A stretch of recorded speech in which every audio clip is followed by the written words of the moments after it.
नमस्कार साथियों।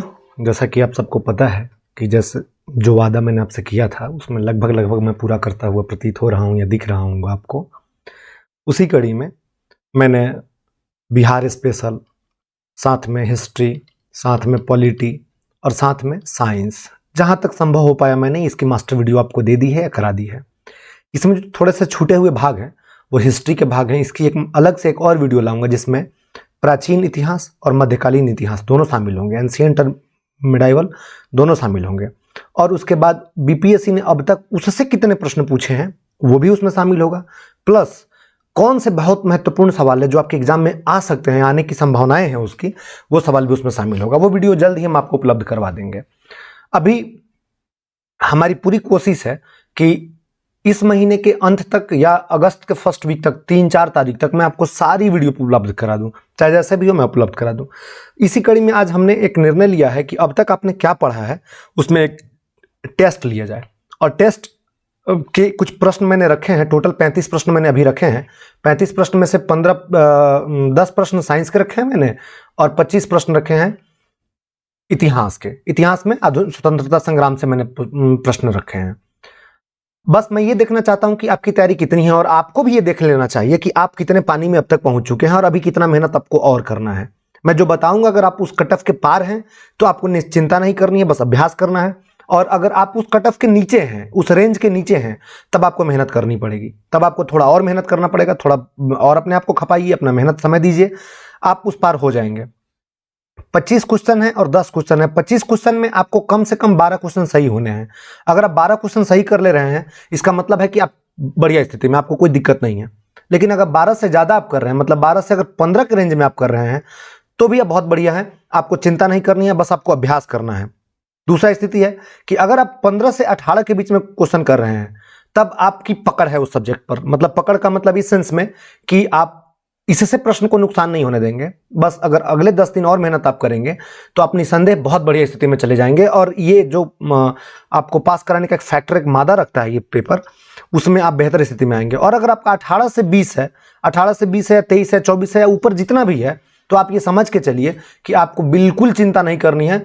बस आपको घमंड में नहीं आ जाना है। आप सेफ स्थिति में पहुंच चुके हैं, बस घमंड में नहीं आना है। ध्यान रखना, अगर 18 से ऊपर आप जा रहे हैं तो घमंड नहीं आनी चाहिए, बहुत सेफ स्थिति में है, तब आपको बिल्कुल चिंता नहीं करनी है। आप बस रिवीजन करते रहिए और दूसरे सब्जेक्ट पर अब टाइम दीजिए। अब इतिहास पर उतना टाइम मत दीजिए, आप दूसरे सब्जेक्ट पर उतना टाइम दीजिए। यानी अगर 12 से नीचे हैं तब आपको इतिहास पर खूब टाइम देनी है, आधुनिक भारत के स्वतंत्रता संग्राम पर बहुत टाइम देनी है, क्योंकि यही आपका मतलब निर्णायक मैच खेलने वाला है। दूसरा, साइंस के क्वेश्चन है 10। इसमें से अगर सही या 5 सही प्रश्न सही कर लेते हैं तब आप बढ़िया स्थिति, मतलब कोई दिक्कत नहीं है। 5 से अगर 6 वाली स्थिति में भी अगर आप हैं, 6 भी सही है या किसी का 5 भी सही है, तो आपको उदास नहीं होना है, अभ्यास करनी है। आप मतलब ये मान के चलिए कि आप ठीक स्थिति में हैं। लेकिन अगर आप 6 से 8 क्वेश्चन सही कर लेते हैं तब आप बहुत अच्छी स्थिति में हैं। और अगर आप 8 से 10 तक पहुंच जाते हैं या 8 भी कर लेते हैं तो आप ये मान के चलिए कि सेफ है स्कोर में, आपको बिल्कुल चिंता नहीं करना है, बस थोड़ा अभ्यास और करना है आपको। अभ्यास इसलिए मैं कह रहा हूं कि आप घमंड में ना आ जाएं, क्योंकि मुझे पता है कि मैं कह दूंगा कि हाँ बहुत बढ़िया स्थिति है और शाबाश वाली स्थिति है, तो आप घमंड में आ जाएंगे, इसलिए मैं ये शब्द बोलने से बच रहा हूं। हालांकि सच्ची स्थिति तो आपकी वही है कि आप शाबाश वाली स्थिति में, शाबाश वाला काम कर रहे हैं। यानी शाबाश से पहले एक देख लीजिए टोटल कि 25, 10, 35 प्रश्न है। अगर 35 प्रश्न में आपने टोटल 18 प्रश्न या 19 प्रश्न आपने सही कर लिए, 19 प्रश्न, तब आप ये मान के चलिए कि आप इस मैच में खूब बढ़िया से आप खेल रहे हैं। मतलब इस जो प्रतियोगिता है इसमें आप बढ़िया से शामिल हैं। अगर आप इससे ऊपर उठ रहे हैं तब सेफ हैं। और अगर आप 25 से प्लस स्कोर में जा रहे हैं तब ये मान के चलिए कि आप ठीक पोजीशन में है। मतलब अब आपको चिंता नहीं करनी है, अब आपको अभ्यास करना है। चिंता नहीं करनी कि नौकरी होगी, नौकरी अब आपकी फिक्स है, आपको अभ्यास करना है। अगर आप 30 के स्कोर कर पा रहे हैं या 27 से 30, 28 से 30 मान के चलिए, हाँ 28 मान के लिए आइडियल स्थिति 28 से 30 ही हो सकती है।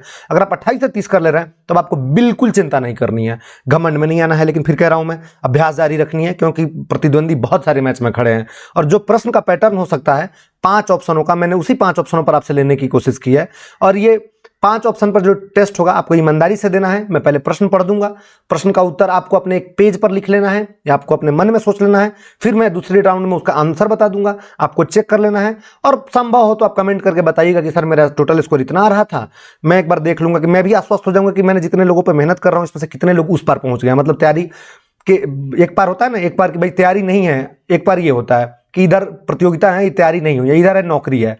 तो बहुत सारे लोग तैयारी की स्थिति ऐसी कर लेते हैं कि इस धागा के इस पार आ जाते हैं। तो मैं यही देखना चाहता हूं कि इस धागा के इस पार अब तक कितने लोग आ चुके हैं और अगले 20 दिन में कितने लोग के आने की संभावना है। अगर आप 18 से कम मतलब टोटल प्रश्नों में 28 मतलब 35 प्रश्नों में अगर आप टोटल 20 भी कर ले रहे हैं ना, तो अगला 15-20 दिन है, इस 20 दिन में आप 10 मान के चलिए, आप 30 वाले स्थिति में चले जाइएगा। तो आपको दिक्कत नहीं है, आपको उदास नहीं होना है, आपको मेहनत करनी है और मेहनत आपको उस पार लेकर के चला जाएगा। मतलब अगर 20 वाली स्थिति में भी आप है ना, टोटल 35 में 20 18 भी लेकर के आ रहे हैं तो भी आप बढ़िया स्थिति में है। बस 20 दिन थकना नहीं है, 20 दिन आपको खूब मेहनत करनी है। इस टेस्ट से पहले मैं कुछ जरूरी बातें करना चाहता हूं, जो मेरे मन की व्यथा है, आपको सुननी चाहिए। अगर आप नहीं सुनेंगे तो फिर सुनेगा कौन? हम आप ही को सुनाएंगे। जरूरी बात है पहली तो यह कि आपसे रिलेटेड है कि बहुत सारे लोगों का शिकायत है कि भाई टेलीग्राम का नहीं ओपन हो रहा है। आप कोई बात नहीं है, आप चैनल के अबाउट में ABOUT अबाउट होता है, अबाउट में इंस्टाग्राम आईडी का मेरा लिंक है, आप इंस्टाग्राम आईडी पर मुझे फॉलो करिए, मैं वहां आपको PDF भेज दूंगा या वहीं मैं आपको रिप्लाई कर दूंगा। एक तो ये है। दूसरा, टेलीग्राम पे दोबारा जरूर कोशिश करेंगे तो आपको जुड़ जाएंगे 2 बार 3 बार। टेलीग्राम पे जुड़ने की जो शर्त है वो ये है कि आपको अपने मोबाइल में टेलीग्राम इंस्टॉल होना चाहिए। कई लोग टेलीग्राम इंस्टॉल नहीं होता है फिर भी ट्राई करते हैं। तो आप इंस्टाग्राम चलाते हैं, आप चूंकि महिलाएं ज़्यादा हैं इसमें, पुरुष भी ज़्यादा हैं, तो आप इंस्टाग्राम पर आ जाइए, हम वहीं से आपको रिप्लाई कर देंगे। अब मैंने रिप्लाई करने के लिए एक व्यक्ति को रख लिया है, अच्छी बात यह है वो आपको पूरी रिप्लाई करेगा, तो आपको निश्चिंत नहीं होना है। और वैसे भी मेरी नैतिक जिम्मेदारी बनती है, नैतिक जिम्मेदारी कह रहा हूं मैं, मेरी नैतिक जिम्मेदारी बनती है कि आप जितने लोग हैं उन सब को मैं रिप्लाई करूं और करता हूं। इसमें से कोई ऐसा नहीं कह सकता है कि जिसके मैसेज को मैंने देख के इग्नोर कर दिया हो। हाँ, अगर आप मेरे चैनल पे, अगर मेरे प्रोफाइल पर आप चिल्लपो मचाएंगे, मुझे ज्ञान देंगे जो कि मुझे लेने की आदत रही है भी, लेकिन आप इलीगल ज्ञान देंगे तो मैं नहीं लूंगा, मैं सीधे ब्लॉक करता हूं। इसलिए आप मेरे यहां हैं तो आप अपना ज्ञान साझा करिए, मेरा ज्ञान साझा करिए। और चूंकि मैं भी मनुष्य हूं तो मैं ये मान के चलता हूं कि मुझसे गलतियां होंगी, कोई दिक्कत नहीं, गलतियां होंगी। मैं भगवान तो हूं नहीं कि मैं गलती नहीं कर सकता। और मैं किस स्थिति में वीडियो डालता हूं, अगर आप पूरी वीडियो देखेंगे तो आप देख लेंगे। मैं पूरी दिन, वो एक शेर है ना कि बेच डाला है दिन का हर एक लम्हा, ये जो रातें हैं बस यही हमारी हैं। मतलब रात ही मेरा होता है और उस रात में सभी मैंने आधा रात काट के आपको दे रखा है। दिन में मेरे पास वक्त नहीं है कि मैं आपके लिए कुछ कर पाऊं, लेकिन रात जो है वो रात मैं आपके लिए बचा करके रखता हूं और पूरी रात में मेहनत करता हूं। और वीडियो डालने में 5 घंटे की वीडियो बनाने में 8 घंटा मेहनत करना पड़ता है, तब रिकॉर्ड होता है। और मुझे इतनी तेज नींद आ रही होती है, अगले दिन मुझे मेरी दिनचर्या में शामिल होना होता है। मैं नींद के उबासियां ले लेकर के आपकी वीडियो बनाता हूं, तो स्वाभाविक सी बात है कुछ गलतियां हो जाएंगी।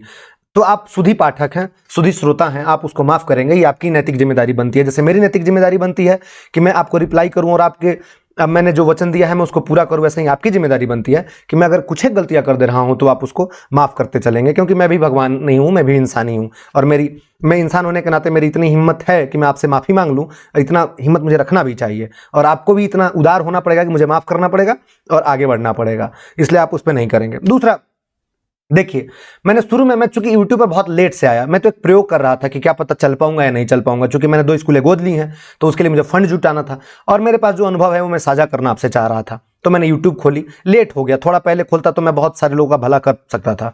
दिक्कत ये हो गई कि मैंने लेट से खोला, लेकिन लेट से ही जो मैंने सुधार किए हैं, जो मैंने परिवर्तन लाए हैं, वो आपको भी दिख रहा होगा। मैं नाम नहीं लूंगा, एक महिला है, वो पढ़ाती हैं, क्लास है उनका, फलाना जी के क्लास नाम से एक चैनल है, 2 लाख 2.5 लाख सब्सक्राइबर है उनके पास में।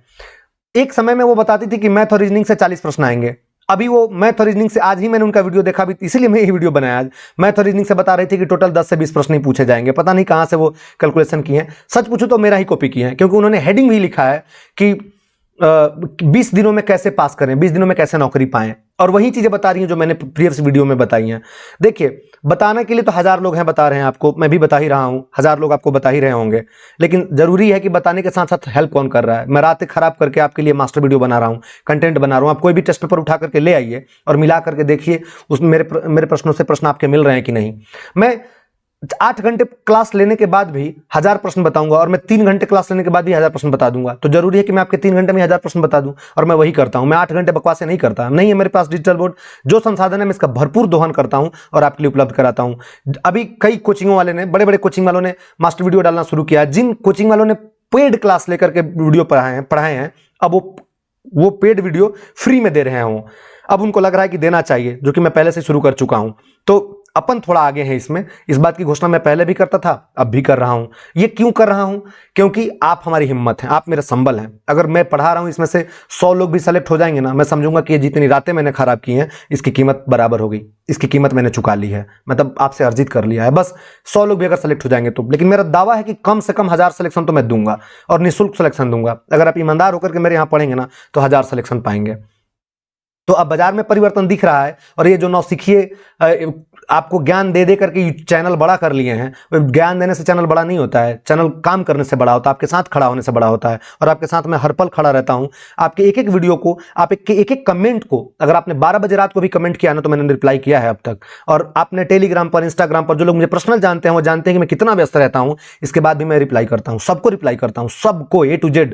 क्योंकि मुझे पता है कि आप वो हारे हुए लोग हैं जिनके पास समय नहीं है, ठोकरे खाए हैं, समय बर्बाद कर ली है, या किसी कारण बस समय निकल चुका है। एक तो आपको सरकारों ने छला है, 2019 में सेट का एग्जाम हुआ, एस्टेट का एग्जाम हुआ, और उस समय ही तय हो गया था कि आप मास्टर बन जाएंगे, लेकिन सरकारों ने छलावा करते हुए आपको अब तक घसीट लाया है और फिर से एग्जाम में बिठा रहा है आपको। तो आप तो खुद ही ठगे गए हैं लोग हैं पहले से। और इसमें बहुत सारे ऐसे लोग हैं जो बीएड और सीटेट निकाल करके बैठे हैं, एस्टेट निकाल करके बैठे हैं, या डीएलएड करके बैठे हैं। ये सारे लोग उन रडारों पे हैं कि अगर इस बार नौकरी नहीं हुई तो बहुत दिक्कत हो जाएगा। तो मैं उन सब के लिए खड़ा रहता हूं और हर संभव कोशिश कर रहा हूं। कुछ मत पढ़िए ना, और अगर बात पढ़ चुके हैं ना, पढ़िए, आप कोई दिक्कत नहीं है, मास्टर वीडियो देख करके जाइए, बहुत आपके काम की चीज। आपको अंदाजा नहीं है कि आप क्या पा रहे हैं, फ्री में पा रहे हैं, इसलिए आपको इसकी कीमत नहीं है। इसलिए मैं आपके साथ खड़ा हूं, और आपको बिल्कुल नहीं सोचना है, आपको पढ़ते जाना है और 1000 सिलेक्शन मिनिमम ला करके देना है। देखिए, मैं किसी भी किताब का इंतजार नहीं करता। तीसरी मेरी बात है कि मैं किस बुक की प्रचार करता हूं, नहीं करता हूं। मैं दावे से कह रहा हूं कि मैं कुछ पुस्तकें पढ़ाते वक्त इलीगल करता हूं। ये यूट्यूब पर नहीं होना चाहिए, कॉपीराइट एक्ट लगता है इस पर। लेकिन फिर भी मेरे लिए आप जरूरी हैं। कॉपीराइट एक्ट लग जाएगी, चैनल बंद हो जाएगा, क्या फर्क पड़ता है? फिर अगले दिन कोई चैनल खोल के पढ़ा देंगे आपको। मुझे लालच थोड़े ना है कि मेरी चैनल चलेगा और मैं स्टार बनूंगा, नहीं है लालच साहब। मेरा लालच बस इस दिन पूरा होगा जिस दिन 1000 सिलेक्शन होकर के आएगा, मेरा लालच पूरा हो जाएगा। लालची तो हूं मैं ऐसे खाली हाथ नहीं चल रहा, मैं भी लालची हूं, लेकिन मेरी लालच अभी नहीं है। मैं आपसे पैसा नहीं लूंगा, मैं आपको अभी मदद करूंगा, आपको बड़ा बनाऊंगा, तब आपसे उम्मीद रखूंगा। मतलब मैं उस मां की तरह काम कर रहा हूं कि बच्चों को बड़ा करेगा, इस उम्मीद में कि पता नहीं बड़ा होने के बाद ये मेरी सेवा करेगा कि नहीं करेगा, लेकिन इसके बाद भी मैं आपको बड़ा होने की हर संभव कोशिश करूंगा और उसमें सारा मदद करूंगा। तो इस क्रम में मैं कोई प्रचार नहीं करता। लेकिन जो अच्छी बुकें होती हैं, जैसे एडुटेरिया की अच्छी बुकें हैं, मैं रिकमेंड करता हूं, दृष्टि की अच्छी बुकें हैं, मैं रिकमेंड करता हूं। अब आप इस पे मुझसे टिप्पणी करवाएंगे कि हाँ साहब इसमें से कोई एक चूज करके बताइए, तो मेरे लिए थोड़ा कठिन होगा, मुझे मत असमंजस में डालिए। चौथा प्रश्न है, चौथा बिंदु है कि लोगों ने मुझे कहा है कि सर प्रिंट बहुत महंगा हो रहा है, प्रिंट करने में दिक्कत है, पीडीएफ को प्रिंट कराने में दिक्कत है, 3-3 रुपए प्रिंट हो रहा है। जब मैंने कमेंट को पढ़ा तो मैं बड़ा आहत हुआ। मैं क्षमा मांगता हूं, आप मत कराइए प्रिंट, आप वीडियो देखिए, आपका काम हो जाएगा। मैं वीडियो में ही थोड़ा विस्तार से बात कर लूंगा। वीडियो देखने से वैसे भी ज्यादा याद होता है, पढ़ने से कम याद होता है। ये वैज्ञानिक तथ्य है कि देखने से ज्यादा याद होते हैं, सुनने से ज्यादा याद होता है। तो आप देखिए और सुनिए, वीडियो 3 बार 4 बार 5 बार देख लीजिए। और अब तक जिन वीडियो को मैंने डाउनलोड करने की इजाजत ना दी थी, हालांकि आपने तो कर ही रखा होगा, लेकिन फिर भी अगर आपने नहीं किया है ना, मेरी नैतिकता पे आप अपनी नैतिकता दिखा रहे हैं, तो आप छोड़िए त्यागी नैतिकता को और आप डाउनलोड कर लीजिए। जितनी बार देख सकते हैं देखिए, रिवीजन करके देखिए, पॉइंट 2 पर देखिए, स्पीड 2 करके देखिए, और देखिए वीडियो जितनी बार आप देखेंगे ना, आपका कंसेप्ट क्लियर हो जाएगा। भाड़ में गया पीडीएफ और भाड़ में गया चैनल, इस सबको छोड़िए, आप बस वीडियो देखिए, काम चलाइए, उससे ही आप पास हो जाएंगे। मैं गारंटी दे रहा हूं, उतना से करेंगे ना पास हो जाएंगे। कोई माइका लाल आपको रोकने वाला नहीं है, आप सिर्फ वीडियो देखकर काम चला लीजिए। इस समय बाजार में कटअप का मार्केट भी कम है, बहुत लोग आपको डरा रहे होंगे। मैंने कहा ना उसी चैनल की बात, वो फलाना जीके क्लासेस जो हैं, उसी मैडम ने 90-95 का कटअप बताया था कि 90 ले आए तो आप सेफ माने जाएंगे, आप पार हो जाएंगे। अरे मैडम को बैठ के एग्जाम में देख लो, बैठ लो, बीपीएससी के एग्जाम में निकाल के दिखाओ। 120 नंबर का पेपर होगा और उसमें तुम 90 लेकर के आ जाओगी। निकाली हो कभी आज तक एग्जाम? सीटेट के अलावा किसी एग्जाम में बैठी भी हो, निकाली भी हो? निकाल के दिखाओ जरा एक बार, दिखाओ, समझते हैं कि हाँ तुम बीपीएससी एग्जाम पास कर जाती हो।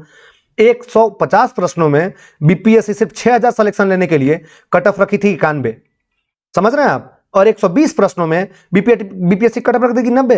अरे थोड़ा तो लॉजिक लगाओ यार, और लॉजिक का भी गोली मारो, थोड़ा भी तो दिमाग रखो। इसलिए बिल्कुल परेशान मत होइए। 65 प्लस आपका स्कोर आ रहा है ना, आप सेफ स्कोर में है। मैं दावे से कर रहा हूं, आप सेफ स्कोर में। जनरल वाले अगर 65 लेकर के आ रहे हैं जनरल वाले, तो सेफ स्कोर में। सब में से 2-2 घटा लीजिए, कैटेगरी अपना सेट कर लीजिए, 65 स्कोर सेफ माना जाएगा। मैं दावे से कर रहा हूं, देख लीजिए, अगर रिजल्ट आने के बाद में बदलता है तो मुझे बताइएगा। आज शाम तक मैं एक और घोषणा कर रहा हूं, 5वां पॉइंट है, आज शाम तक मैं आपको एक अलग से वीडियो दूंगा। उस वीडियो में मध्यकालीन भारत होगा और साथ में प्राचीन भारत भी होगा, और प्राचीन भारत से मध्यकालीन भारत से अब तक जितने प्रश्न पूछे गए हैं बीपीएससी में वो भी होगा। इसके साथ में तथ्य भी उसमें होंगे, और तथ्य के साथ में अति संभावित महत्वपूर्ण मतलब वीवीआईपी प्रश्न भी होगा उसमें। आज शाम तक, गला मेरा थोड़ा खराब है, गले का गलियारा बन चुका है, फिर भी मैं कोशिश करूंगा कि शाम तक आपको ये वीडियो उपलब्ध करा दूं। ठीक है। अगला, बाजार में जितने सेट आपको दिख रहे होंगे, छठा पॉइंट है कि बाजार में जितने सेट दिख रहे हैं ना, सब में आप कॉपियां दिख रही होंगी, सब में यही प्रश्न दिख रहे होंगे। देखिए किताबें तो आपको भी पता है, किताबें हमें भी पता है, मैंने साइंस स्पीडी से पढ़ाई, आपको भी पता है, हमें भी पता है, लेकिन साइंस उसी से आएगा, इस बात की गारंटी आप नहीं ले सकते हैं, मैं ले सकता हूं, क्योंकि मैंने झेला है बीपीएससी को, इसलिए मेरा दावा है और मैं कहूंगा वो होगा, क्योंकि मैंने अब तक के सारे भविष्यवाणियां, मतलब भविष्यवाणी क्या, अनुभव है, जो उसके लॉजिक को मैंने समझ लिया और पकड़ लिया है। आप नहीं पकड़ पाए क्योंकि आप उसके एग्जाम को फेस नहीं कर पाए, इसलिए मुझे पता है कि उस एग्जाम से पूछा जाता है। अगर आपको भरोसा नहीं है ना, तो आप स्पीडी वाला बुक या जो मैंने वीडियो डाला है उस वाला बुक को उठाइए और बीपीएससी ने अब तक जितने प्रश्न पूछे हैं, बीपीएससी ने सिर्फ वो प्रश्न मिलाकर के देख लीजिए, ऑप्शन तक नहीं बदला है कम वक्तों ने। मतलब मुझे तो ऐसा लगता है कि बीपीएससी का जो क्वेश्चन सेटर होता है, जो सेट करता है क्वेश्चन को, उसको तनख्वाह मिलता नहीं होगा, या पिछले साल का तनख्वाह ड्यू रहता है तो पिछले साल वाला ही पेपर बढ़ा देता है कि यही वाला इस बार भी काम चला लो, पैसा दे नहीं रहे हो तुम, नया पेपर क्यों दे तुम्हें, इसलिए उसमें रिपीट खूब है और वही प्रश्न है, एग्जैक्ट ऑप्शन भी वही मिलेगा आपको, इसलिए मैंने वो दिया है आपको। आप पढ़ के जाइए, भरोसा करके जाइए, काम आपका हो जाएगा।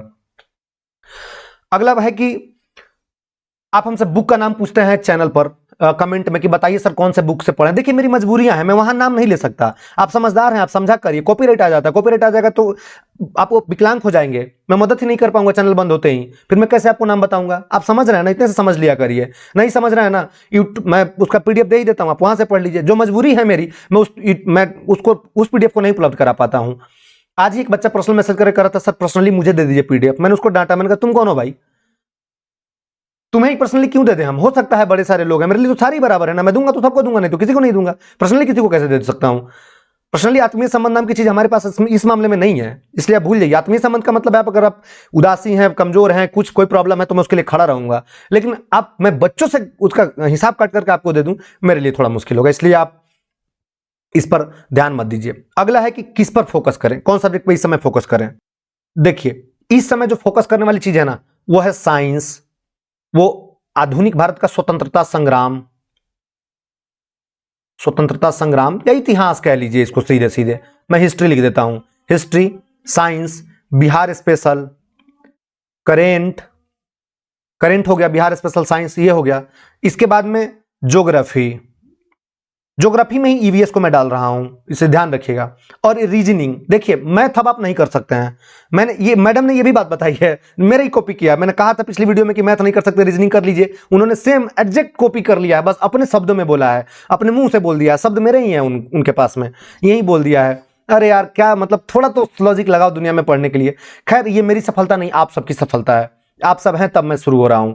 तो मैथ को छोड़िए, मैथ की मास्टर वीडियो मैं जल्द आजकल में ही ये भी डाल दूंगा, प्रीवियस ईयर में जितने पूछे और उससे आपका काम हो जाएगा, पैटर्न समझ में आ जाएगा और उससे जो प्रश्न पूछे जाएंगे वो आपके काम के हो जाएंगे। बस रहा रीजनिंग, रीजनिंग का अभ्यास कर लीजिए। रीजनिंग में जो बेसिक सवाल है ना, इसमें से 500 प्रश्न किसी भी बुक से उठाइए और बना लीजिए, क्योंकि रीजनिंग अब बनाया जा सकता है, अभी है 20 दिन का टाइम, 20 दिन में रीजनिंग बना लेंगे तो काम हो जाएगा। और रीजनिंग में सही होने के चांसेस ज्यादा होते हैं, रीजनिंग में तो सही होता है तो गलत होता है, बीच में वो कुछ उलझता नहीं है।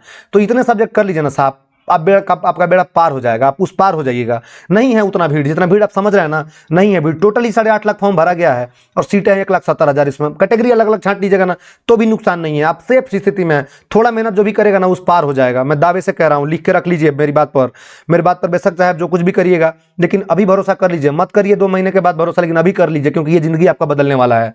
अगर आप अब तक नहीं किया है ना, नुकसान आपका हुआ है, आप वैसे भी तो भटक ही रहे हैं, कौन सा आप तोप तीर मार के आसमान में सुराख कर दिए हैं, आपके पास मजबूरी है, आप करेंगे ही करेंगे, मेरे पे भरोसा, आपके पास दूसरा कोई ऑप्शन ही नहीं है, इसलिए करिए, ठोक पीट के करिए, जो कह रहा हूं उतना कर लीजिए, पास हो जाइएगा। साइंस के मास्टर वीडियो डाल दीजिए, देख लीजिए, बिहार का मास्टर वीडियो डाल दिया, देख लीजिए, इतिहास का मास्टर वीडियो डाल दीजिए, देख लीजिए, जो बच्चे का आज डाल देंगे उसको देख लीजिएगा।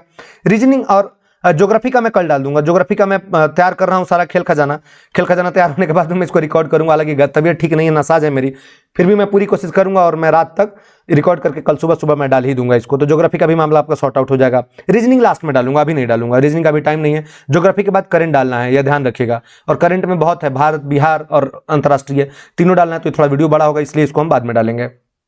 4 चीजें आप करिए, आपका बेड़ा पार हो जाएगा। कुछ लोग आकर के चैनल पर आखिरी कुछ पॉइंटों में से एक पॉइंट ये भी है कि हमारे चैनल पर आकर के आप हम पे संदेह करते हैं, खुद पढ़े हो, खुद एग्जाम निकाले हो, क्या कर लीजिएगा संदेह करके, मेरे पे संदेह करने से आपका एग्जाम निकल जाएगा, तो निकाल लीजिए ना, करिए संदेह, निकाल लीजिए, सारे के सारे संदेह करने लग जाइए। 40,000 50,000 लोग जो वॉच कर रहे हैं ना, वो संदेह करिए और निकाल लीजिए एग्जाम, लेकिन नहीं निकलेगा आपका। आप संदेह क्यों कर रहे हैं हम पर? इतना टाइम हम पर गंवाएंगे ना, उतना टाइम आप अपने बुक पर गंवा लीजिए, उतना टाइम आप अपने कॉपी पर गंवा लीजिए, वो आपको फायदा करेगा, वही आपको बेड़ा पार कराएगा। और नौकरी पा लीजिएगा ना, तब संदेह करिएगा कि अरे यार तुम तो फर्जी आदमी हो यार, तुमने जो पढ़ाया था तो आया ही नहीं था, तुम पढ़ाए थे कि 70 सवाल आएंगे, आए थे तुम्हारे 65 सवाल ही, तुम फर्जी हो, तुम 5 सवाल नहीं है तुम फर्जी हो। कर लीजिएगा घोषित, मैं मान लूंगा, ब्लॉक कर दीजिएगा मुझे क्या फर्क पड़ता है यार। तो आप चैनल्स लाइक शेयर सब्सक्राइब ना भी करेंगे ना, कोई फर्क नहीं पड़ता है। वो तो मैं बस इसलिए कहता हूं कि परिवार बड़ा होगा तो हिम्मत बढ़ेगा। आप ना भी करेंगे कोई फर्क नहीं पड़ेगा। मेरे से 10 बच्चे टीचर बन जाएंगे, मुझे इतनी में संतुष्टि है कि मैंने अपने जीवन में 10 लोगों को आगे बढ़ा दिया, 10 लोगों को उस मुकाम पर पहुंचा दिया जिससे अपने जीवन का रोटी जी सकते हैं। यही बहुत है मेरे लिए, इसलिए मत करिए मेरे पसंद है। मैथ का मास्टर वीडियो लाऊंगा, यह घोषणा मैं कर रहा हूं। और एक आखिरी बात यह भी है कि एग्जाम का डेट नहीं बढ़ेगा, इसलिए आप निश्चिंत रहिए। एग्जाम के डेट को लेकर के अगर आप ये सोच रहे हैं कि एग्जाम का डेट बढ़ेगा, मत। आप अपना टिकट बनवाना शुरू कर दिए, 24 से एग्जाम शुरू है और 28 तक चलेगा, 24, 25, 26, 27, 27 तक चलेगा। इसी बीच में आपका एग्जाम होना है, ये 1-2 दिन में 4 दिन में क्लियर हो जाएगा कि किस किस दिन प्राइमरी वाले का पड़ेगा, उसके हिसाब से आप देख लीजिएगा, अपना टिकट करवा लीजिएगा। लेकिन एग्जाम किसी भी कीमत पर नहीं बढ़ेगा। बीपीएससी के चेयरमैन को आप जानते नहीं हैं, वो चेयरमैन साहब बहुत कठिन व्यक्ति हैं, बहुत बहुत कठोर व्यक्ति हैं, वो कतई किसी कीमत पर नहीं बढ़ने देंगे, इसलिए आप निश्चिंत रहिए। आप इस समय टेस्ट पेपर दे रहे होंगे तो उसमें निगेटिव मार्किंग की वजह से आप बहुत नुकसान में चले जाते होंगे, कोई बात नहीं है, आप मत परेशान होइए। मैं निगेटिव मार्किंग से कैसे बचे इस पर एक वीडियो लाऊंगा।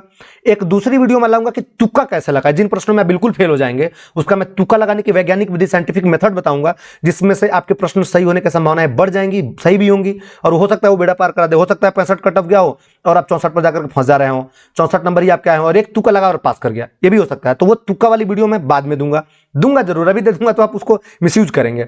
ये अंत की चीजें होती हैं और एक बार सीख लीजिए जीवन भर काम आएगा, इसलिए मैं अंत में दूंगा तुक्का लगाने वाली वीडियो। ये आप जितना देखेंगे ना फायदा करेगा। और इन सब के बाद एक और घोषणा कर रहा हूं कि मैं एग्जाम के एक रात पहले एक ऐसी वीडियो डालूंगा जिसको बंद कमरे में अंधेरे में आपको कान में हेडफोन लगा करके सुनना है, उसको आप सुनेंगे और अगले दिन आपके पेपर में 4 से 5 प्रश्न आपके सही होकर के आएंगे, सिर्फ इस वीडियो की वजह से।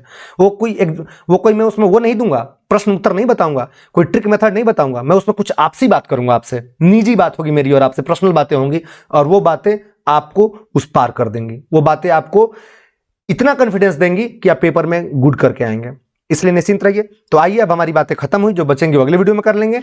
अब हम टेस्ट पर आते हैं और टेस्ट पेपर की बातें करते हैं। पहला प्रश्न है कि इतिहास है, अभी पहले हिस्ट्री होगा, आधुनिक भारत का स्वतंत्रता संग्राम से लिया गया है ये। इसमें प्रश्न होंगे, आपको बताना है किस गवर्नर जनरल का नाम राज्य हड़प नीति के साथ जुड़ा हुआ है। ऑप्शन नंबर 1 है रिपन, दूसरा है डलहौजी, तीसरा है बेंटिंग, चौथा है इनमें से कोई नहीं, पांचवा है इनमें से एक से अधिक। मतलब इनमें से एक से अधिक, इनमें से कोई नहीं, ये 5 ऑप्शन है। यही ऑप्शन आपके पेपर में मिलेंगे, ऐसे ही मिलेंगे, इसलिए मैंने इसको सेट किया है। दूसरा प्रश्न, प्लासी की लड़ाई किन के बीच लड़ी गई थी। ईस्ट इंडिया कंपनी और शाह आलम के बीच में, ईस्ट इंडिया कंपनी और शुजाउद्दौला के बीच में, ईस्ट इंडिया कंपनी और सिराजुद्दौला के बीच में, इनमें से एक से अधिक, इनमें से कोई नहीं। जो ऑप्शन होगा आपको अपने मन में रखना है। तीसरा प्रश्न है, जब 1856 ईस्वी में डलहौजी ने अवध पर कब्जा किया तब नवाब कौन था। बताया था मैंने, शेर कह के बताया था, अगर आपको याद होगा तो। नसीरुद्दीन मोहम्मद शाह, वाजिद अली शाह, शुजाउद्दौला, इनमें से एक से अधिक, इनमें से कोई नहीं। अगला प्रश्न है चौथा नंबर, बक्सर की लड़ाई किस वर्ष लड़ी गई थी। 1576 ईस्वी में, 1526 ईस्वी में, 1764 ईस्वी में, इनमें से एक से अधिक, इनमें से कोई नहीं। पांचवा प्रश्न है, प्लासी का युद्ध किस वर्ष हुआ था।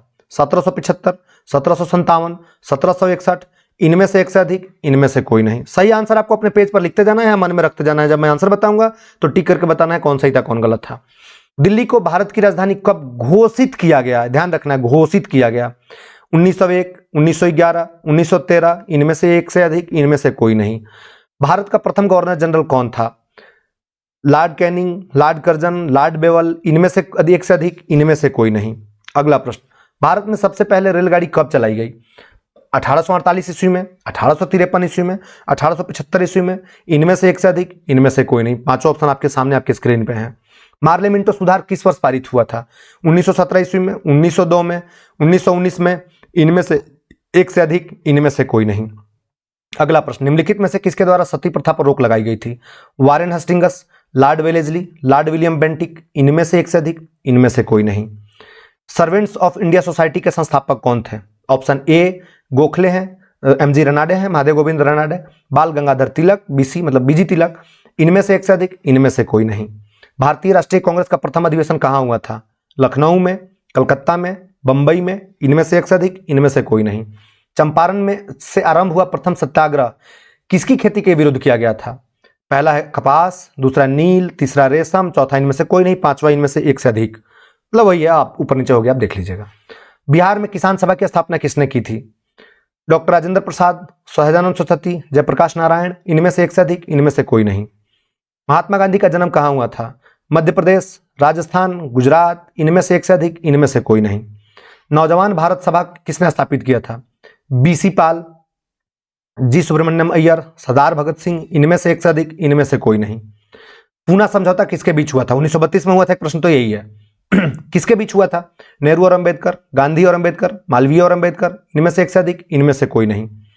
वल्लभ भाई पटेल को सरदार की पदवी किसने दी थी? महात्मा गांधी, विनोबा भावे, बारदोली की महिलाएं, इनमें से एक से अधिक, इनमें से कोई नहीं। आमतौर पर किसे लौह पुरुष के नाम से जाना जाता है? पटेल साहब, विठल भाई पटेल, दोनों भाई थे, बाल गंगाधर तिलक, इनमें से एक से अधिक, इनमें से कोई नहीं। गांधी जी ने प्रसिद्ध दांडी यात्रा किस वर्ष शुरू किया था? 1920, 30, 1925, इनमें से एक से अधिक, इनमें से कोई नहीं। निम्नलिखित में से कौन आजाद हिंद फौज का संस्थापक है? लाला हरदयाल, सुभाष चंद्र बोस, वीर सावरकर, इनमें से एक से अधिक, इनमें से कोई नहीं। जालियांवाला बाग हत्या घटना कहाँ हुई थी? इलाहाबाद, लखनऊ, अमृतसर, इनमें से एक से अधिक, इनमें से कोई नहीं। अंग्रेजों के लिए गांधी जी का प्रसिद्ध भारत छोड़ो आंदोलन का आरंभ कब से हुआ था? 1943, 1941, 1942, इनमें से एक से अधिक, इनमें से कोई नहीं। स्वतंत्र भारत के प्रथम भारतीय गवर्नर जनरल कौन थे? राजेंद्र प्रसाद, सी राजगोपालाचारी, ए कृपलानी, इनमें से एक से अधिक, इनमें से कोई नहीं। भारत में गांधी जी का प्रथम सत्याग्रह कहाँ हुआ था? चंपारण, अहमदाबाद, खेड़ा, इनमें से एक से अधिक, इनमें से कोई नहीं। इतने थे इतिहास के प्रश्न। इसमें से जो आपके सही उत्तर हो रहे होंगे उनको आप एक तरफ रखिएगा। अब आइए विज्ञान पे देखते हैं। निम्न में सर्वाधिक क्रियाशील धातु कौन सी है? जस्ता, तांबा, लिथियम, इनमें से एक से अधिक, इनमें से कोई नहीं। बर्तनों में नॉन स्टिक सतह के लिए प्रयुक्त होते हैं? टेरिलोन, डेक्रोन, टेफ्लॉन, इनमें से एक से अधिक, इनमें से कोई नहीं। हेमोग्लोबिन में निम्नलिखित में से कौन सी धातु होती है? मैग्नीशियम, आयरन, कैल्शियम, इनमें से एक से अधिक, इनमें से कोई नहीं। मानव नेत्र में जिस भाग पर किसी वस्तु का प्रतिबिंब बनता है वह भाग कौन सा है? परितारिका, आइरिस बोलते हैं, कॉर्निया, रेटिना या दृष्टिपटल, इनमें से एक से अधिक, इनमें से कोई नहीं।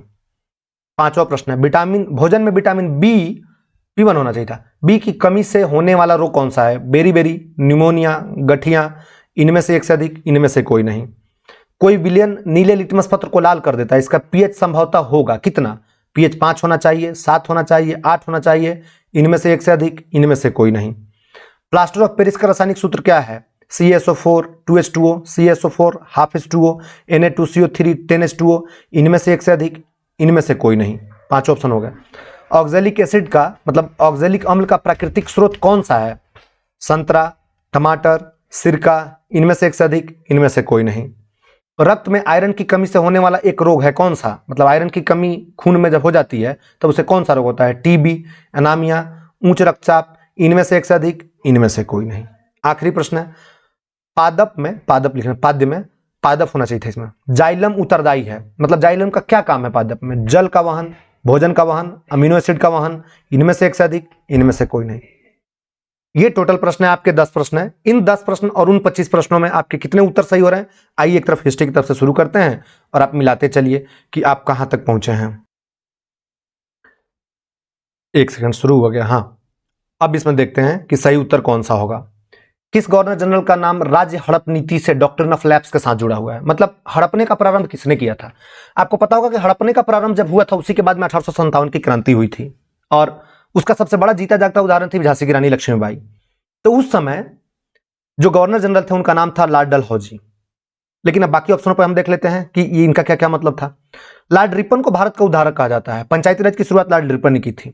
लॉर्ड विलियम बेंटिक भारत के पहले गवर्नर जनरल थे, लॉर्ड विलियम बेंटिक, और इन्होंने ही सती प्रथा का अंत किया था 1829 के आसपास में राजा राम मोहन राय के सहयोग से।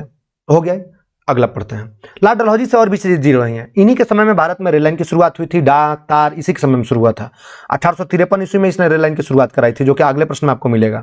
तो इस प्रश्न का उत्तर था बी, आप देख लीजिएगा। अगला प्रश्न, प्लासी की लड़ाई किसके बीच लड़ी गई थी? प्लासी की लड़ाई ईस्ट इंडिया कंपनी और सिराजुद्दौला के बीच में लड़ी गई थी, यानी इसका ऑप्शन होगा सी। लेकिन और किस और इनमें क्या क्या रिलेवेंट है वो देख लेते हैं, मतलब बाकी क्या क्या मतलब है। East India Company versus Shah Alam, Shujauddaula और मीर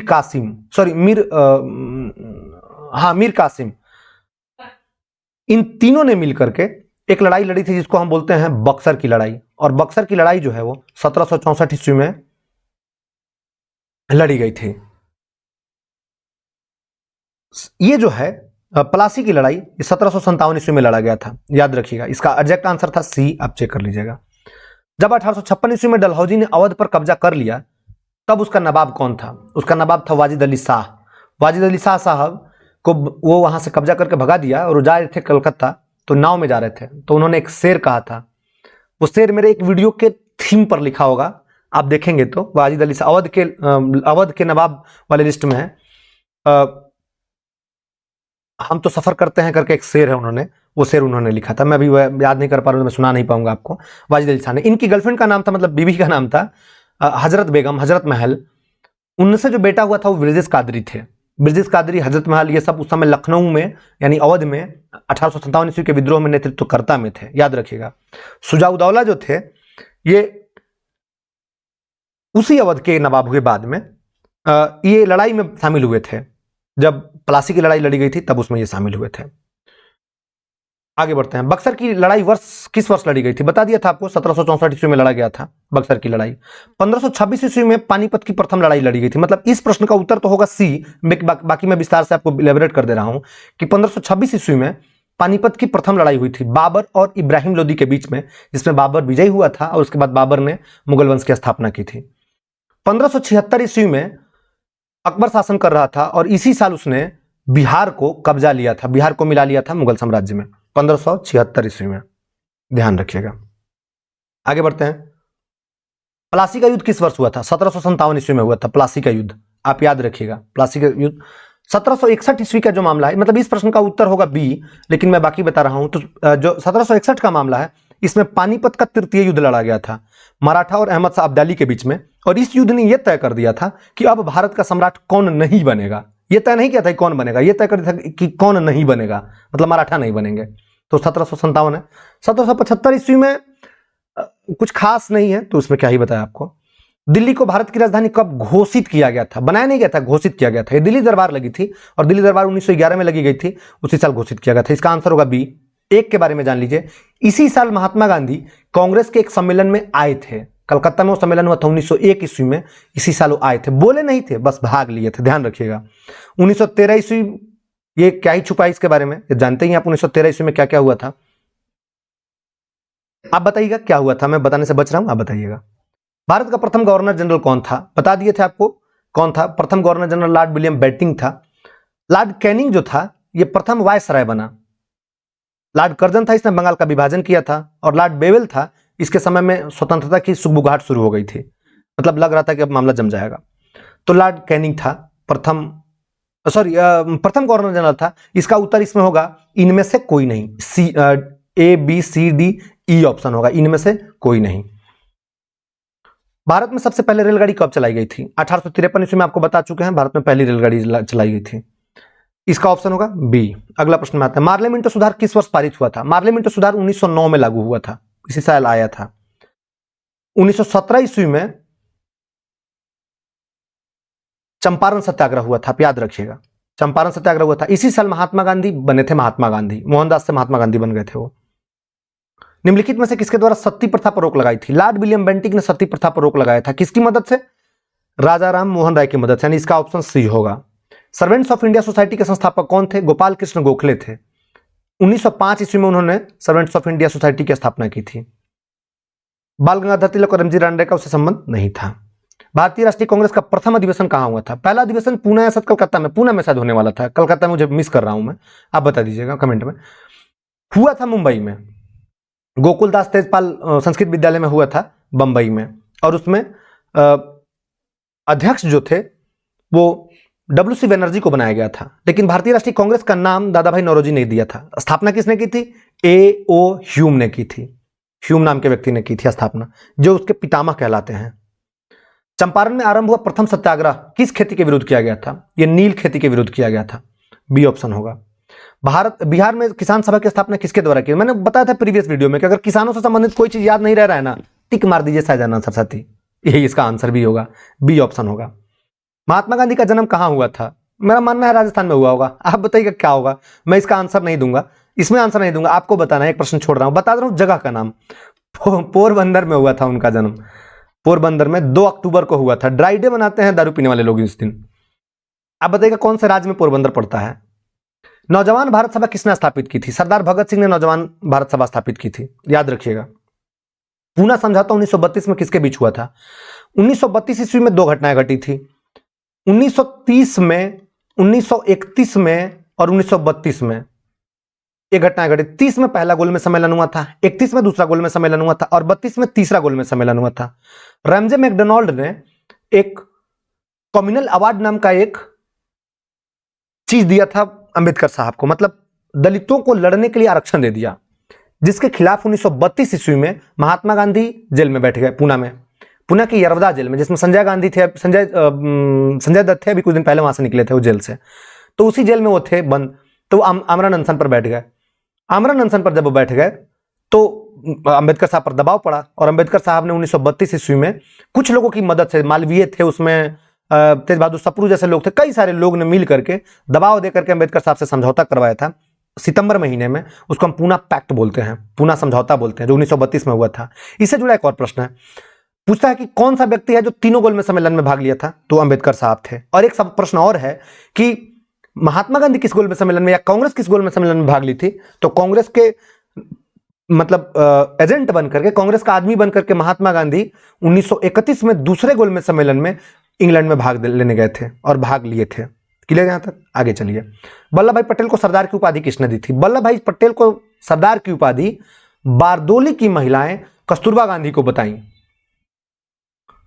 कस्तूरबा बा को बोलते हैं, कस्तूरबा बा बोलते हैं कस्तूरबा गांधी, कस्तूरबा बा को बताई। और कस्तूरबा बा ने ये बातें महात्मा गांधी को बताई। महात्मा गांधी ने पटेल को बताया कि रे पटेल देख, तुझे ना वहां की महिलाएं कह रही थी तू तो सरदार जैसा दिखता है यार। तो पटेल मुस्कुरा के रह गए। पटेल बड़े छोटे से आदमी थे गांधी जी से, तो पटेल मुस्कुरा के रह गए कि बापू बाप कह रहे हैं तो हो ही सकता है। लेकिन इसमें एग्जैक्ट आंसर होगा बारदोली की महिलाएं। महात्मा गांधी और विनोबा भावे नहीं इसलिए होंगे क्योंकि महिलाएं तो हैं ही, तो फिर महात्मा गांधी कैसे दिया? तो अंततः बारदोली की महिलाएं नहीं था ना, महात्मा गांधी तो कन्वे किया था सिर्फ। तो ये मामला है।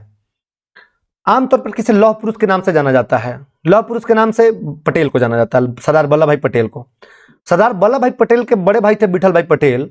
जिस समय भगत सिंह ने विधानसभा में बम फेंका था, उस समय विधानसभा की अध्यक्षता यही व्यक्ति कर रहे थे, सरदार वल्लभ भाई पटेल के विठल भाई पटेल।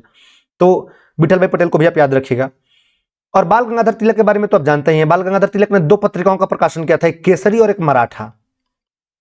केसरी और मराठा। मराठा को प्रकाशित किया था उन्होंने अंग्रेजी में, इंग्लिश में, और केसरी को प्रकाशित किया था, आप बताइएगा, बताए हैं पिछली वीडियो में, इसलिए मैं रोक रहा हूं इसको। गांधी जी ने प्रसिद्ध दांडी यात्रा किस वर्ष शुरू किया था? गांधी जी दांडी यात्रा 1930 में शुरू किए थे। लेकिन और साल जान लीजिए, 1920 में असहयोग आंदोलन शुरू हुआ था। 1925 में ऐसा कुछ खास मुझे दिख नहीं रहा कि बताऊं, शायद कोई कांड हुआ था, कौन ट्रेन लूटने का कांड, वो देख लीजिएगा, बताइएगा मुझे। इसका एग्जैक्ट आंसर होगा बी। निम्नलिखित में से कौन आजाद हिंद फौज का संस्थापक था? आजाद हिंद फौज का संस्थापक सुभाष चंद्र बोस थे, याद रखिएगा। वीर सावरकर ने 1857 नाम की क्रांति लिखी और इन्होंने सबसे पहले यही बताया था कि 1857 की क्रांति भारत के पहला स्वतंत्रता संग्राम है। लाला हरदयाल अमेरिका में रह करके और वहां से गतिविधियों पर ध्यान देते थे। गद्दर आंदोलन के प्रणेता थे लाला हरदयाल। जालियांवाला बाग हत्याकांड कहां हुआ था? अमृतसर में हुआ था, पंजाब में हुआ था, इसको याद रखिएगा। लखनऊ में 1916 ईस्वी में 1916 ईस्वी में वो हुआ था, कांग्रेस का सम्मेलन हुआ था, जिसमें गांधी जी से राजकुमार शुक्ल मिले थे, बिहार के पश्चिमी चंपारण जिले के रहने वाले थे। और उन्होंने कहा था गांधी जी को कि बापू आप चलिए बिहार, और बिहार में मोतिहारी आइए और देखिए वहां की क्या स्थिति है नील के किसानों के लिए, और बापू वहां गए थे। तो लखनऊ याद रखिएगा। इलाहाबाद में 1857 ईस्वी क्रांति में मिंटो पार्क में लॉर्ड कैनिंग ने अपना अस्थायी डेरा जमाया था और वहीं पे उन्होंने फरमान पढ़ा था महारानी का, जो 1857 की क्रांति के बाद 58 में आया था, याद रखिएगा। इसका डायरेक्ट आंसर होगा सी। अंग्रेजों के लिए गांधी जी का प्रसिद्ध भारत छोड़ो आंदोलन कब प्रारंभ हुआ था? भारत छोड़ो आंदोलन 1942 ईस्वी में प्रारंभ हुआ था। इसी में उन्होंने ग्वालियर टैंक के मैदान से करो या मरो का नारा मुंबई से दिया था, जो वर्तमान में मुंबई है, उस समय बॉम्बे हुआ करता था। इसका आंसर सी। स्वतंत्र भारत के प्रथम भारतीय गवर्नर जनरल कौन थे? कह रहा भारतीय गवर्नर जनरल। तो वायसराय के बाद भारतीय गवर्नर जनरल एक ही व्यक्ति बने थे, उनका नाम था सी राजगोपालाचारी। सी राजगोपालाचारी महात्मा गांधी के समधी थे। समधी लिख देता हूं, याद रहेगा आपको। राजेंद्र प्रसाद के बारे में तो आप जानते ही हैं, पहले राष्ट्रपति थे, संविधान सभा के अध्यक्ष थे, अस्थायी अध्यक्ष। भारत में गांधी जी का प्रथम सत्याग्रह कहां हुआ था? चंपारण में हुआ था। कब? 1917 ईस्वी में। इसी चंपारण को जीतने के बाद वो अहमदाबाद गए 1918 ईस्वी में। और अहमदाबाद जब जीत गए, मजदूर थे, किसान मजदूर मिल थे, तो जब वहां जीत गए और यहीं पे उन्होंने ट्रस्टीशिप का सिद्धांत दिया था, बिहार, इंडिया में, गुजरात में। जब ये जीत गए तो फिर उसी साल 1918 में खेड़ा में चले गए और खेड़ा के लोगों को जितवा दिया। किसानों का मामला था, तो 1918 ईस्वी में 2 कांड उन्होंने किया था, अहमदाबाद और खेड़ा। 1919 ईस्वी में जालियांवाला बाग हत्याकांड हुआ, जिसमें से हजारों लोग मारे गए थे। तो ये था इतिहास का प्रश्न, आप मिला लीजिएगा। इसका एग्जैक्ट आंसर होगा ए। आप बताइएगा, अगर आप 18 सही बना ले रहे हैं ना, तो आपको बिल्कुल चिंता नहीं करनी है। अगर आप 12 से 18 के बीच में है, तब आपको अभ्यास करनी है, मेहनत करनी है, आगे बढ़ना है।